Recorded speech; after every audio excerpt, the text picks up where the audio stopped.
people have this fear. These people have this passion for Nnamdi Kanu. And I can say it without, and I stand to be corrected, that Nnamdi Kanu stands out today as the most popular figure, the most popular living soul in the entire Southeast.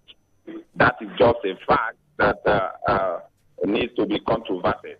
And then yesterday, almost everybody, participated in that lockdown or solidarity movement. Even those who couldn't come out to join the procession, they were in their houses cheering the procession. In fact, at a point, it was a kind of celebration, because you saw people, musicians, and youth behind them singing and cheering.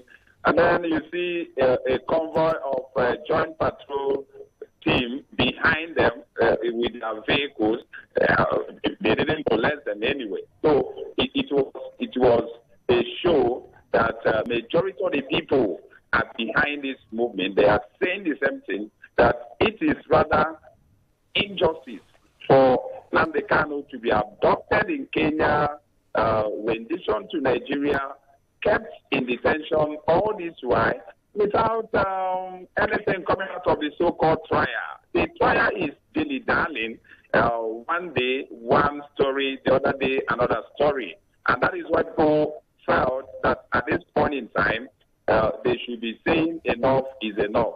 So, like I said, it was 99% compliance in Abia State precisely. And the same story, based on what we heard, happened in Enugu, in Ebonyi State, in Anambra, in Imo, and the entire Southeast. People are united in this.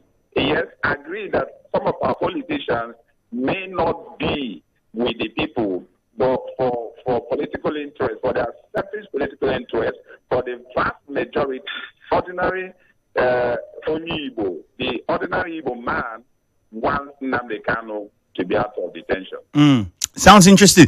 And so you're saying there were no issues with court orders, no harassment from the police like we saw in the case of Abuja? No. It was generally peaceful here in Abia State. No incident of harassment, because I monitored it myself. I even did live streaming at a point where the protesters, Commissioner of Police himself, then all of a sudden you see these killers, mass murderers, gather in a government, in a so-called rally with government officials. They come armed, and later went back to their den, and nobody arrested them. Nobody did anything to them. Were attacked and so on. It was no longer doing that, but we had it happen for quite a while. Do you think some of those things could be why we are seeing what we're seeing now with the case involving Nnamdi Kanu and the government? Some of these things are as a result of misinformation, lack of information, half information. No wonder in the Bible days when Nehemiah returned from, should I say, coming up with this kind of narration, it happened and what led to what happened. As a journalist, I've been around here